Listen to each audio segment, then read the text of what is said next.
Армысыздар, урматтуу телекөрүүчүлөр. Ынтымак телеканалында Шарпалек көрсөтүүсү жана анын алып баруучусу мен Расул Абазбеков. Биз өз көрсөтүүлөрүбүздө коомдогу актуалдуу жана кызыгууну жараткан суроо маселелерди талкуулайбыз. Кышкы сезон жакындаган сайын шаардыктарды түшөлтүп ойлонткон нерсе бул албетте кышкы камылга. Адатта камылга шаардын коммуналдык кызматтарынан көз каранды болот.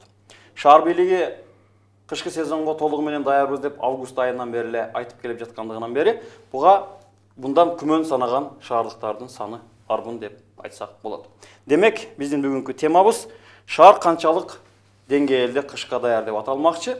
Жана студиянын коноктору менен биз бул жааттагы суроо маселелерди талкуулайбыз. Чарпалек программасынын бүгүнкү коногу Ош шаардык кеңешинин депутаты Абдисаид Каримбеков. Ал эми экинчи коногубуз Ош шаардык жылуулук камсыздоо муниципалдык ишканасынын директорунун ордун басары Кабылбек Укулов.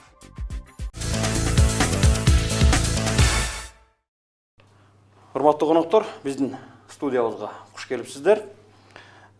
Биздин маекти баштаардын алдында биздин чыгармачылык топтун атайын репортажы бар, ошону көрүп алсак, андан кийин маекти баштайбыз.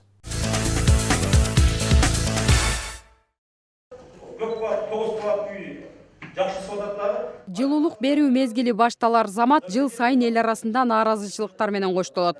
Бул иретте депутаттарга келип түшкөн арыз даттануулардын басымдуу бөлүгүндө жылуулуктун берилгенине 10 күн болгон менен жеткиликтүү эместигин айтышкан. Андыктан жылытуу ишканаларынын даярдык иштерине айрым депутаттар канааттандырбайт деп баалашты.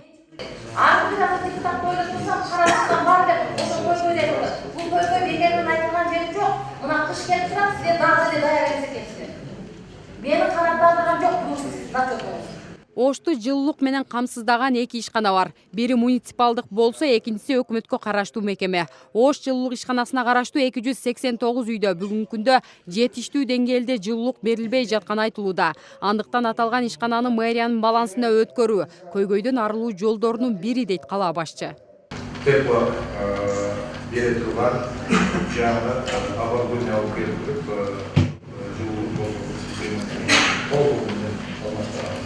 Аталган ишкана өкмөткө караган менен жыл сайын Ош мэриясы 700 миллионго жакын каражат бөлөт. Ошол эле учурда жылуулук ишканасы реконструкцияга муктаж. Өкмөттүн немесинде иш жүрүп атат, өкмөт деңгээлинде альтернатив топливого көмүр өткөзүш боюнча. Ошонун негизинде каралып чыгат. Азыр өтөп өтпөй мен толук айта албайм. Документ иштери 1 жыл аралыгында бүткөрүлсө, келерки жылы жылуулуктан көйгөйлөр болбой турган айтылууда. Ошондой эле аталган ишкананы реконструкциялоону шаардык мэрия өз мойнуна алат.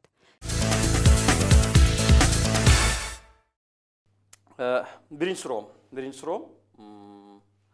Кышкы сезонго даярдык маселеси менин оюмча бул актуалдуу болуш керек. Анткени күн бүгүн жылуу болгону менен эртең кандай болуп кетет? Баары бир кыш келди. Ошондуктан бул маселелер жөнүндө сүйлөшөлү деп сиздерди чакырып отурабыз. Биринчи суроом Кабылбек мырза сизден баштайын. Ушул Ош жылуулук берүүчү кызматынын өкүлү катары мындай суроого жооп берсеңиз, сиздин оюңузча сиздердин ишканадан улам шаар кышкы сезонго жылуулук боюнча канчалык деңгээлде даяр?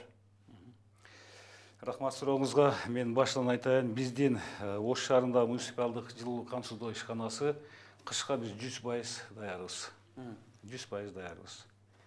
Бүгүнкү күндө биздин ишкана бардыгы болуп 74 откана, анын ичинен 16 откана электр энергиясы менен, ал эми 58 откана бул көмүр менен жылытылат. Бүгүнкү 1 ноябрга мына 74 отканага дагы 3 балдар бакчасынын отканасы менен бир мектеп кошулуу менен бүгүнкү күндө 77ге жетти биздин отканабыз. 77 откана калкты жана социалдык сферадагы объектилерди жылуулук энергиясы менен камсыздап жатабыз. Ошондой эле бүгүнкү күндө Чкалов көчөсүндөгү Ош шаарынын Сүйүнбаева жана Мушкетова көчөсүндөгү отканалар от жагууга даяр турат.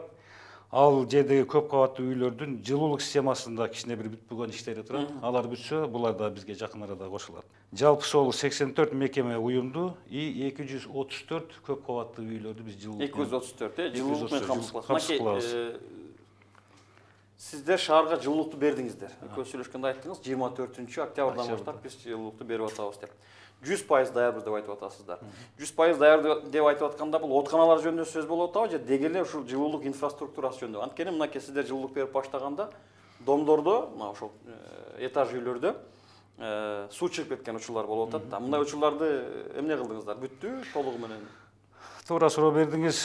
Бул маселе мындай. Биз жылуулукту 24 октябрдан биздин шаарыбыздын мэринин атайын токтомунун негизинде беребиз. Бул жылуулуктун берүүнүн правиласы ушундай болот.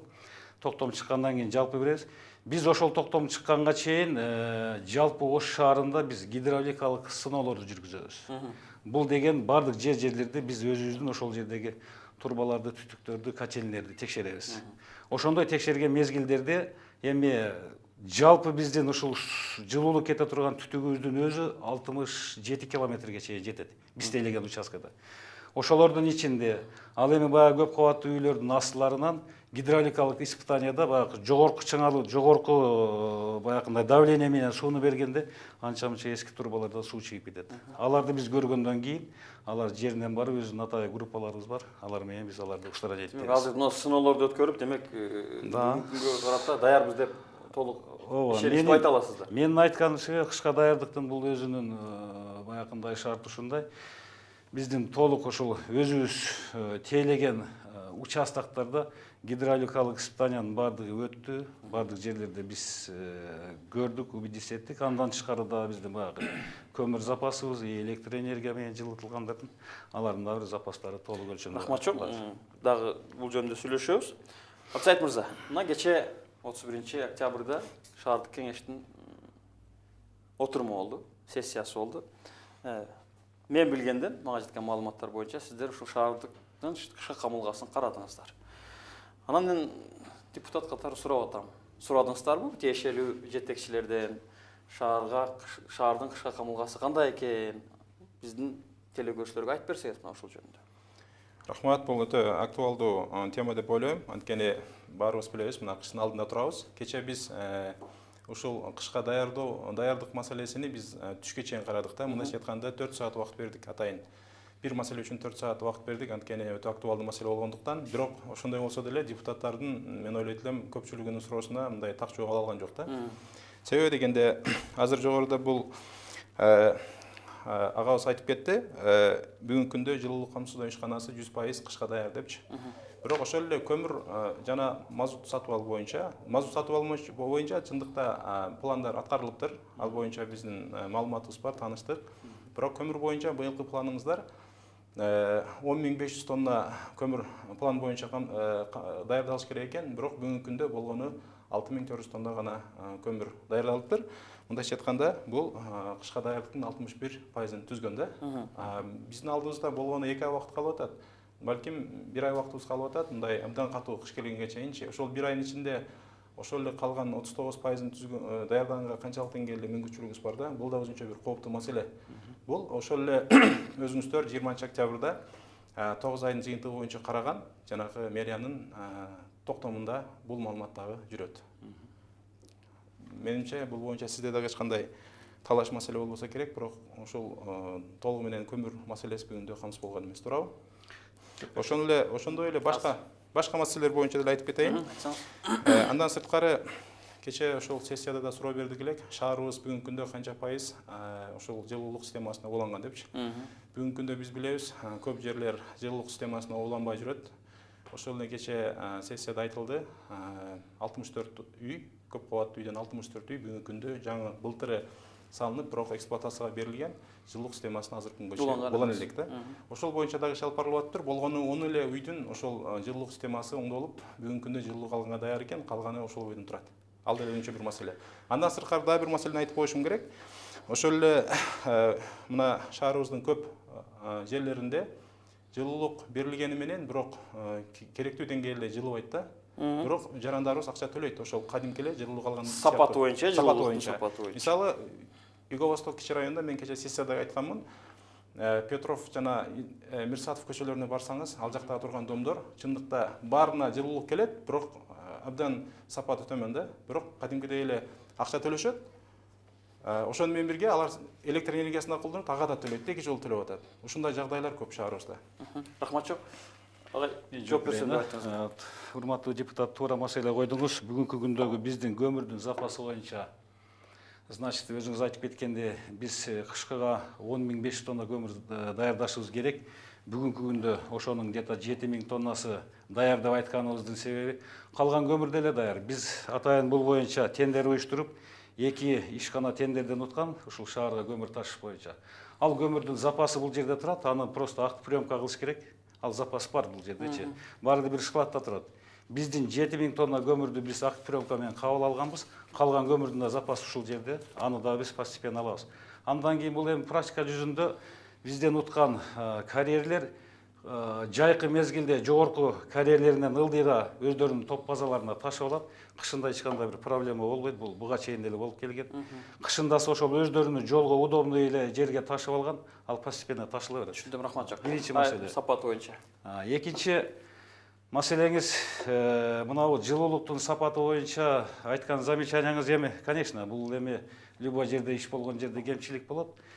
Бирок биз бүгүнкү күндөгү көп кабаттуу үйлөрдөгү жылуулуктун сапатынын бир начар болгонун бир мындай бир фактору катары мен сиздерге бирдемени айтайын. Биздин жылуулук камсыздоо ишканабыз биз отканадан ошол домго чейинки алып келген протяженносту биз камсыздайбыз. Үйдүн ичиндеги, үйдүн ВДС деп коет, баягы домдордун алдындагы система, внутридомовой система, үйдүн ичиндеги. Бул деген биздин балансада турбайт экен да. Биздин ишкананын балансасында турбайт.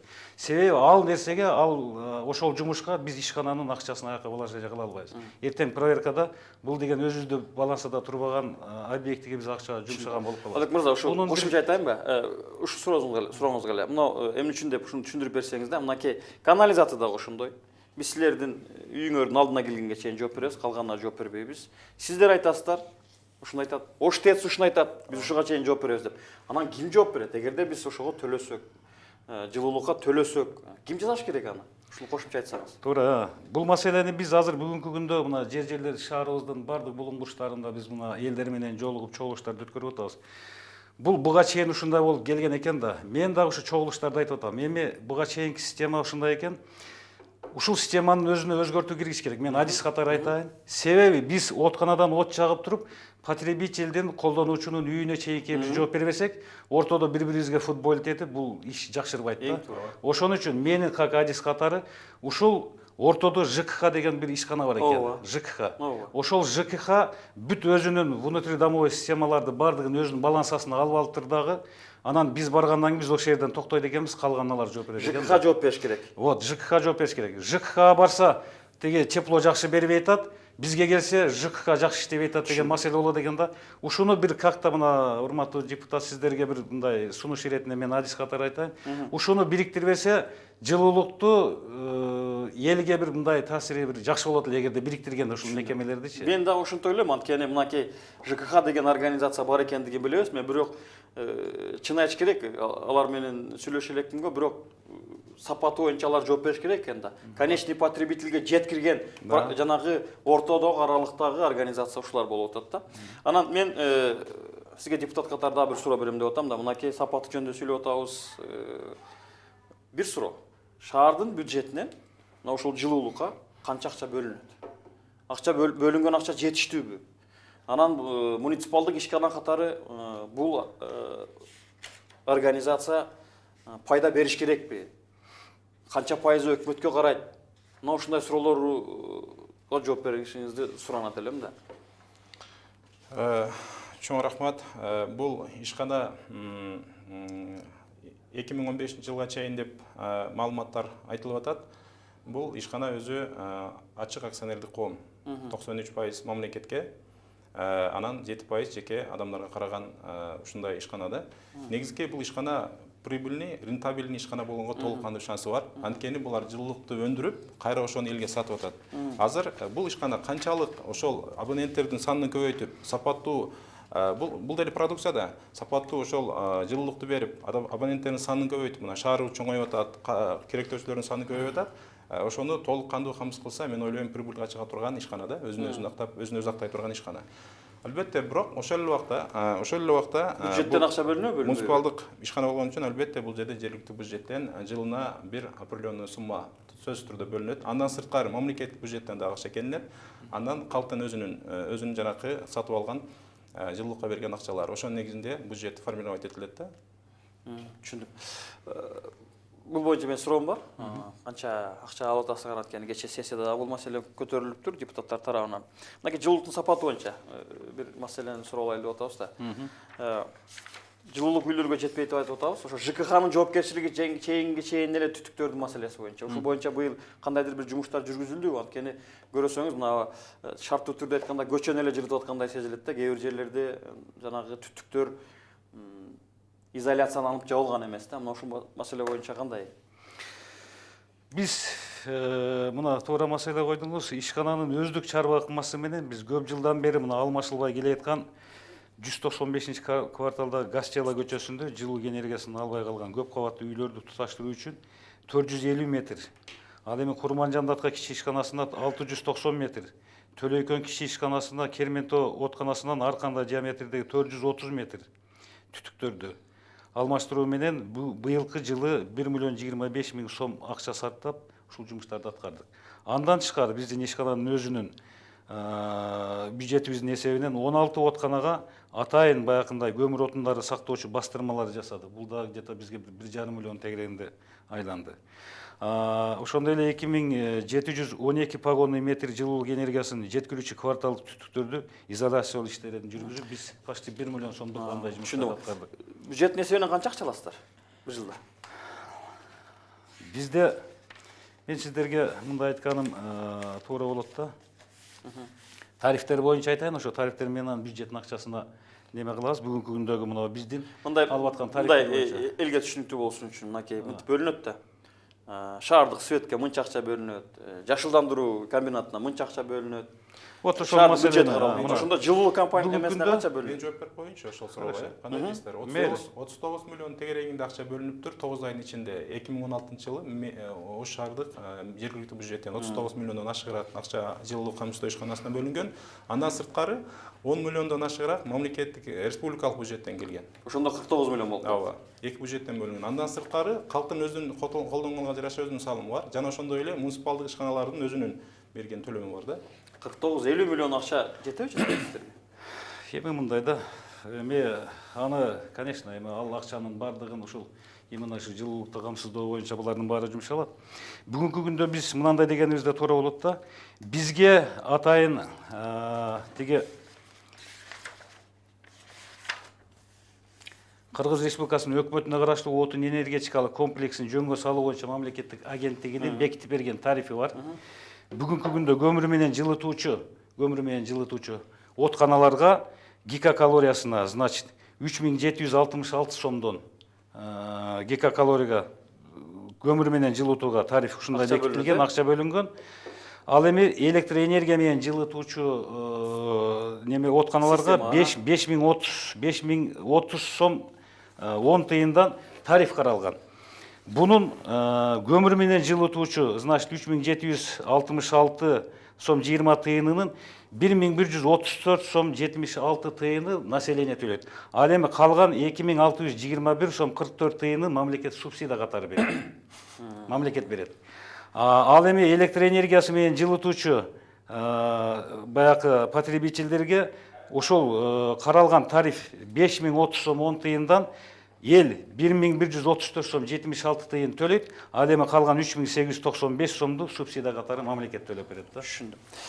Моң карасаңыз, мынакей билесиздер 90-жылдарда үйлөрдүн көпчүлүгү үзүп салган. Үйлөрдү жылытуулук системасынан үзүп салганда, анан чын айтыш керек, акыркы жылдары жергиликтүү бийлик тарабынан бир топ жумуштар аткарылды. Жанагы мобилдүү отканалар алып келгендигин билебиз. Мынакей 230 үйдү сиздердин ишкана тейлейт экен да. Мына ушул нерсени мага бүдөмүк да. Улан элек үйлөр деп айтып атасыздар. Бул биринчиси. Эски үйлөр бар. Бирөөлөр үзүп салган. Экинчилери тегеле уланган эмес.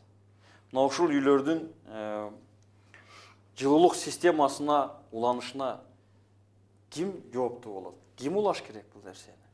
Ал мен сизден баштайын, анан бул кишилер кандай жардам бере аласыңар деп депутаттардан сурайын. Да, туура суроо.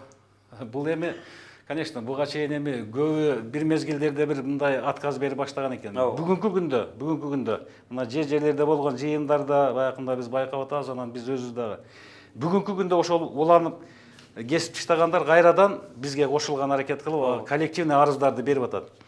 Биз барганда, жерлерге барганда ушундай саясат жүргүзүп атабыз. Биздин максатыбыз, ишкананын максаты бүгүнкү күндө иштеп чыгуу жылуулукту, аны сатуу болуп эсептелинет. Бизге канчалык көп абонент кошулса, бизге ишканабызга ошончолук пайда келет.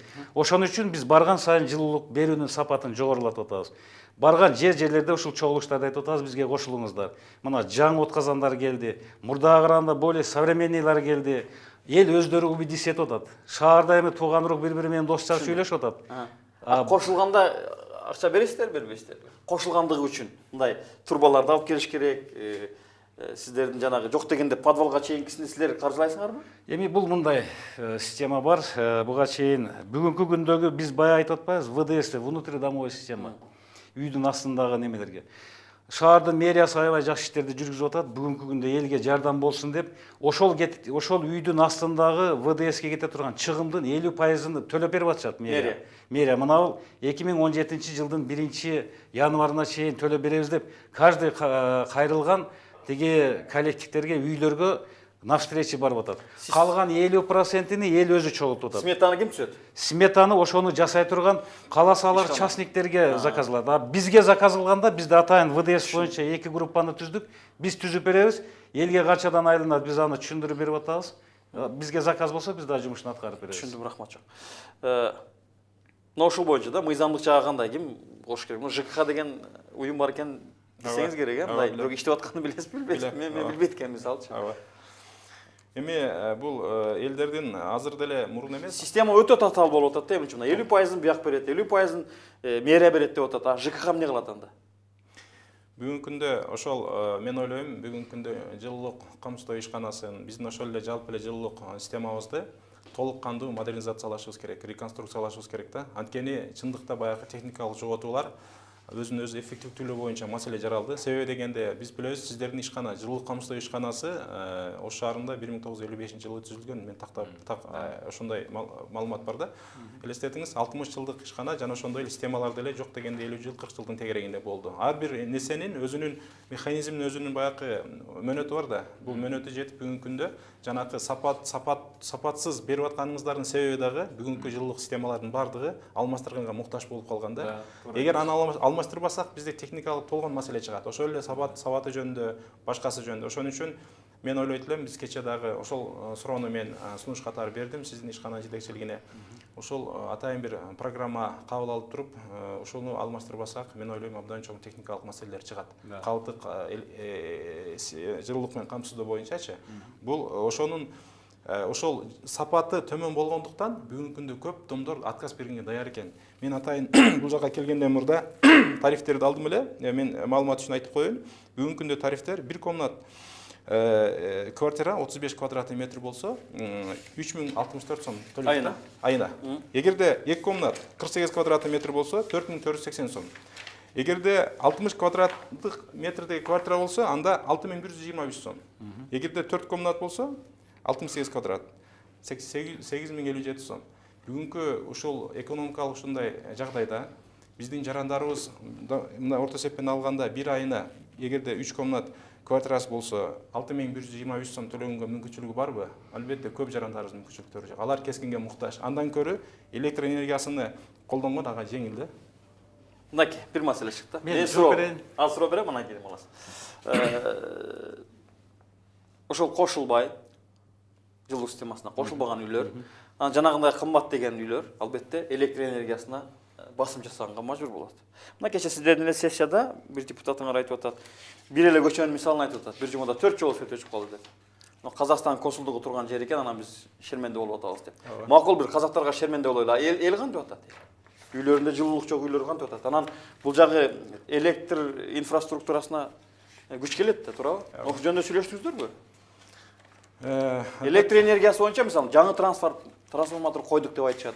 Жаңы электр чыгаргыларын койдук деп атат. Ушул чынбы экен же мындай эле сөзбү, отчет үчүнбү? Объективдүү маалымат үчүн айтып коеюн. Негизи чындап акыркы жылдары бир топ иштер аткарылып атат. Бирок жана эле айтып кеткен ошол эле эскилиги жеткен бүт механизмдерди алмаштырбасак, ушундай техникалык авариялар, ар кандай катастыктар боло берет дагы элде аягында эл мындай жабы тартып атат да. Рахмат чоң. Урматтуу коноктор, бизде экспресс сурамжылыбыз бар, атайын рубрикабыз. Мен баягы жерге кичине улантабыз азыр. Биз шаардыктардан мындай сурамжол жүргүзүп суроо бергенбиз. Шаар канчалык деңгээлде сиздердин оюңуздар боюнча кышкы сезонго даяр деген? Мына ошону көрүп алсак. Кышка даярлайбыз, буюрса баары эле жакшы, свет өчпөй, жакшы эле болуп атат эми. Мындай жылуулук системасы дагы жакшы го дейм азыр. Баары эле. Өчүп атат, өчпөй эле өчүп эле атат. Жакшы болуп атат. Жылуулук жылда эле начар. Эгер жылуулукту жакшы берген болсо, ошого жараша акча алса жакшы болот болчу. Жылда эптеп жылуулук берет да, анан акчасын баягы кымбат алышат да буларчы. Жылуулук бар, жакшы эле иштеп атат. 3 күн болду тамганына. Урматтуу телекөрүүчүлөр, Ынтымак телеканалында чалп элек көрсөтүүсү. Эсиңиздерге сала кетсем, биздин студиянын коноктору Ош шаардык жылуулук ишканасынын жетекчисинин орун басары Кабылбек Укулов мырза, ошондой эле Ош шаардык кеңешинин депутаты Каримбеков Абисейит мырзалар.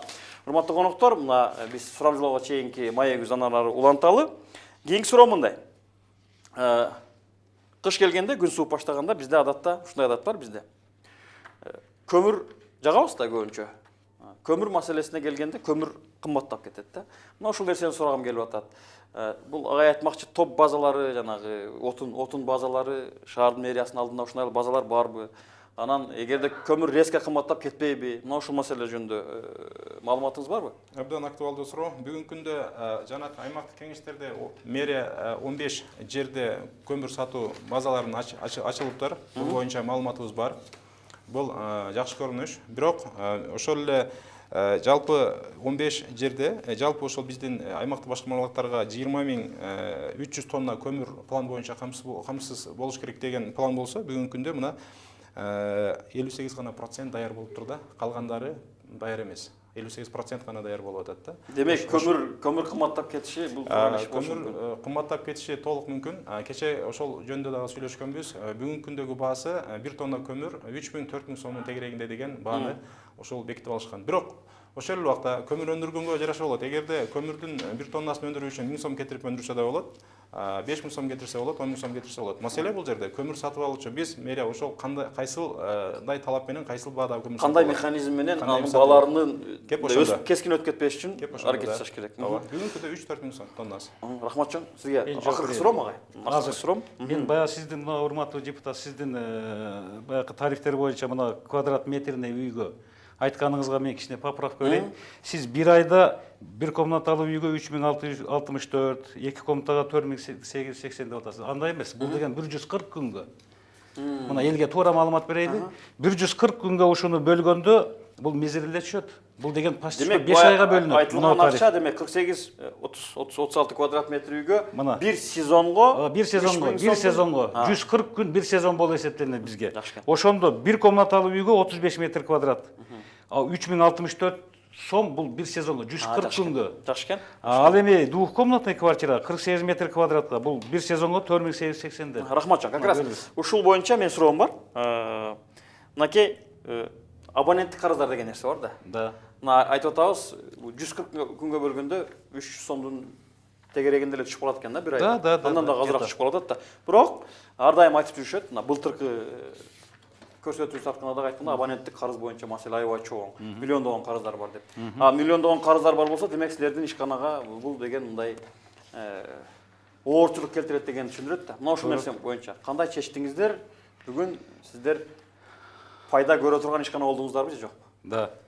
Бүгүнкү күндө дебитордук карыздар боюнча бизде төмөндөйдөй иштер жүргүзүлүп атат. Быйылкы 2016 жылдын 1 январына бизге республикалык бюджеттен карыз болгон 3 миллион 445 миң, төлөгөн 675.500 болду, неме калганы. 2.770.000 акчаны төлөп беришти. Жашоочулардын карызы канча? Жашоочулардын населениянын карызы 1 январга 38 миллион болгон, 38 миллион болгон, 26 миллион өндүрүлдү. Бүгүнкү күндө 11 миң, почти 12 миллион акча өндүрүлдү. Миллион сом эл төлөш керек, э? Жок, өндүрүлдү бул сома. Эми калктын болгон карызы да бүгүнкү күндө биздин жүрөгүбүздө өйгөн маселе ушул калктын карызы болуп атат. Калктын карызы бүгүнкү күндө бизде 27 миллион тегерегинде туруп атат. Буну деген эми раз жылуулук алгандан кийин ар бир биздин абонентибиз туура түшүнүп, бүгүнкү күндө биздин мээнетибизди, биздин кылган жумушубузду туура түшүнүп өз убагында кайтарып берсе. Быйыл биз ушуну практиковать этели деп атабыз. Атайын злостный неплательщиктерди биз сиздерге кайрылып, телевидение аркылуу чыгарып туруп, ушул мына адамдар биздин баягындай төлөмдөрдү төлөбөй атат дегенде биз мындай атайын бир передачаларды уюштуруп атабыз. Азыр жерлерде ушул съемкаларды жүргүзүп атабыз. Жакында алып чыгабыз элге. Рахмат чоң. Чоң рахмат биздин студиябызга келип суроолорубузга жооп бергениңер үчүн ыраазычылык билдирем. Урматтуу телекөрүүчүлөр, ушу менен бүгүнкү көрсөтүүбүз аягына чыгат. Бизди ар жуманын 2 жана 6 күндөрү Ынтымак телеканалынан көрүңүздөр. Сиздер менен мен Расул Абазбеков болдум. Чарпалек биз маалыматты жеткиребиз.